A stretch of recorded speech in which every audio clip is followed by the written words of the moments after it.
dili tanang kwartahan mangyatagon. Aduna gyud puy tawo nga bisag daghan siya kwarta pero grabe ka kuripot o grabe ka tihik nga mugasto sa iyang kwarta. So guys, kining maong istorya kini sa usa ka kwartahan nga tawo apan tihik kaayo og kuripot kaayo nga mugasto sa iyang salapi. Alang dahil sa mga baguhan ini atong channel, ang atong channel nag-upload kita og mga sambingay, mga istorya kini guys nga daghan kang makatunan o daghang mga moral lesson sa kinabuhi.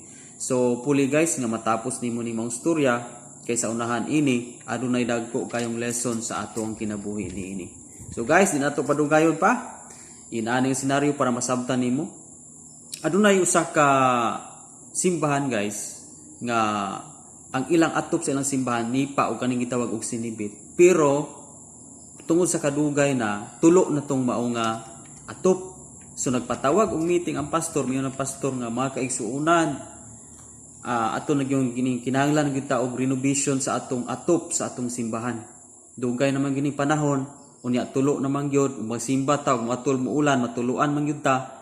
So ato ning sabutan nga mag-amutanay ta kutob sa pila ang imuhang maidunit para nga makabag-og gyud ta og atop. So nakatambong ning usa ka kwartahan kayong tawo guys, sa kaadunahan kayong tawo, nadungog gito siya sa ilang dapit nga pulo kwartahan gyud. Unya mao gyud toy gisaligan sa kaubanan nga mga membro sa maong simbahan nga siya gyud toy modako og dunit. So tuod man mitindog dayon tong kwartahan, pero guys nakaingon ang katong mga kauban dito simbahan nga dako gyud ang iyang madunit. Pero nibarog na siya guys, niyon man noon guys nga, pastor, ako 200 ang ako ang idunit.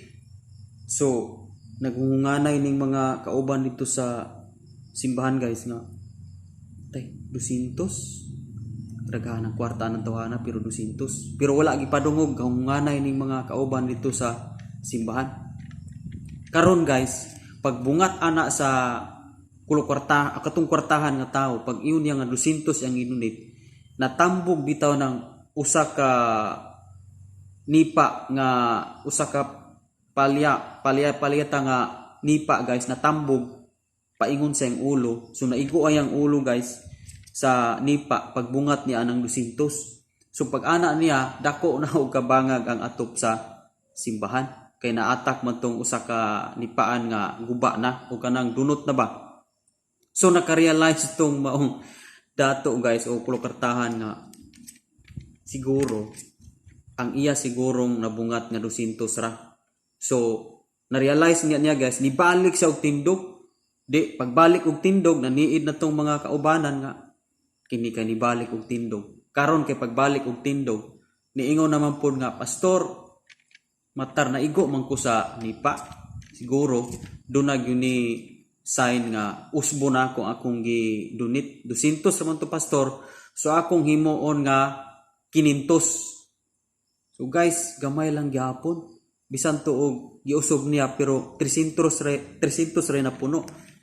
500 ra tanan pero adunahan to siya katura untay gisaligan sa kaubanan dito nga mudako og donation.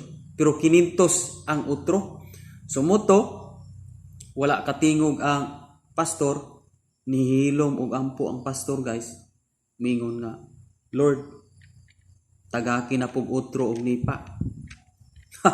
Guys, nagampo ang pastor nga tagaki na pug utro og nipa kay para muutro na pod ang iyang donation. Guys, dinhi lang ta kutob sa ato ang sambingay. Actually usa kini ka hulagway, dunay mga tawo nga grabe ka tihik bisag kwartahan sila, grabe ka kuripot nga makagasto sa ilang salapi. Sumala sa maong sambingay, kung imong tanawon nahitabo inoon nga naatakan siya og usa ka panid nga nipa dito sa iyang ulo. Unya giutro tuod niya 200 man to, gihimo lang niyang 500. Munang ang nahitabo, nagampo na lang noon ang pastor, nahulugan na po siya utro para nga basi na po yung utroho na po niya, himuon na po niyang 1,000, himuong 2,000. So dili na nun maayo ang motibo sa pastor sa mao nga nahitabo. So guys, kining ato ang sambingay karon aduna kitay makutlo nga mga lesson ini sa atong kinabuhi. Nga kung maghisgot na gani ta o panalapianon nga bahin, kasagaran gyud ang tao masilaw gyud o grabe gyud ang uban bisag daghan sila og kwarta, pwede unta silang mugasto untag dako para sa kahimayaan sa Ginoo. Pero mas grabe ang ilang pagigugmas kwarta o gani tungod sa pagigugmas kwarta, mabaliwala na nila ang kanang buluhaton o ministry nga para sa kahimayaan sa Ginoo, especially god sa kaning gitawag og templo. So alang sa mga Kristohanon, no, nahitabo ni sa time ni Hageo nga gikwintahan sila sa Ginoo ug giingnan sila sa Ginoo in Hageo chapter 1 verse 4 nga wala ba kamo maulaw nga ang akong templo guba pero nagpuyo mo anindot kaayo nga mga balay, di ba? So tanawa ang iyong kahimtang, yun siya sa verse 5 nga tanawa ang iyong kahimtang, naamoy daghang gipugas pero jutay ra ang inyong naani. So guys, in the time of Hageo, grabe ang correction sa Ginoo sa ilang panahon kay naguba na ang templo, pero ang mga tao, ang mga chosen people, nagpuyo sila anindot kayo nga balay. So sukwahi kayo. Sumala sa atong sambingay, doon na po yung mga tao nga nagabuhat nga bisag nakita nila nga kinahanglan yung ayuhonon sa templo, pero naadyo yung mga tao nga magpanuko o grabe jud kahako. Guys, ang kahakog dili na kinaiya sa Kristohanon. In Acts chapter 20 verse 35, mas labang bulahan ang naghatag kaysa nagdawat. Okay? Nasayod kita nga ang pagkamangyatagon ang Dios ra ang mo balos og pilo-pilo ana sa ato nga kinabuhi. Diya sa Bible adunay dato kayo in Luke chapter 16 verse 19 katong dato og si Lazaro. Di ba? Ang dato wala sa iyong na impierno siya, naadto siya sa Hades tungod kay dato siya, tungod kay kwartahan siya. Pero unsay nakapaadto niya sa Hades katong nagagulo siya kasakit sa kainit sa kalayo is ang iyang kinaiya nga wa siya makaakatar sa pobre nga si Lazaro, di ba? So ang kwarta pwede makausog sa imong kinaiya. So pwede kang muhakog tungod sa kwarta, pwede kang mo tihik, pwede kang mo kuripot tungod sa kwarta.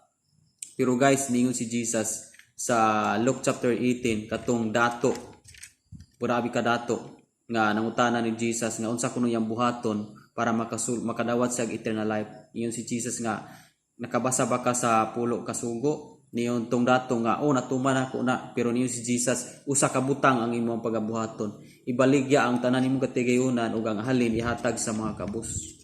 So nag-uol kitong maong dato ang yang kinaiya, baling kag-uol kay dato kay siya. So wala siya mo ni talikod siya. Og niyon si Jesus, lisod kayo alang sa usa ka dato pagsulod sa ginarian sa Dios kaysa usa ka kamilyo nga molusot sa lungag sa dagom. Diba? Unya niyon si Jesus nga pagtigom ka mugbahandi dito sa ginarian sa langit kay walay anay o walay taya nga makakutkot niini. Guys, kung gitagaan ta sa Ginoo o material nga mga panalangin, just like for example sa kwarta o sa lapianon nga bahin, so atong gamiton ang atong sa lapianong bahin nga magtigom kitag bahandi sa ginharian sa langit. Kay mo ni ang gingon ni Jesus, pagtigom kamo bahandi sa ginharian sa langit. So unsa man nato pagtigom ditog bahandi? So pinagi sa paghatag sa mga kabus, kung unsay kinahanglan nga dili ta magninalo kay dili na kinaiya sa Kristohanon ang dalo. Ang Kristohanon dapat dato tas pagkamangyatagon. So guys, di na lang ta kutob sa ato ang sambingay. And hopefully nga nakatag-kitag daghang mga lesson sa kinabuhi. And praise God sa lain na usab nga lesson nga to nakutlo karon. Kung bag-o pa kanini nga channel guys, ayaw kalimot sa pag-subscribe para updated ka sa daghan pa nato mga storya nga daghan kang mga makatunan sa kinabuhi. So kita-kita na punta sa next video. Dinilang takutob. Glory to God. Iha ang tanang dungog o kahimayaan. God bless.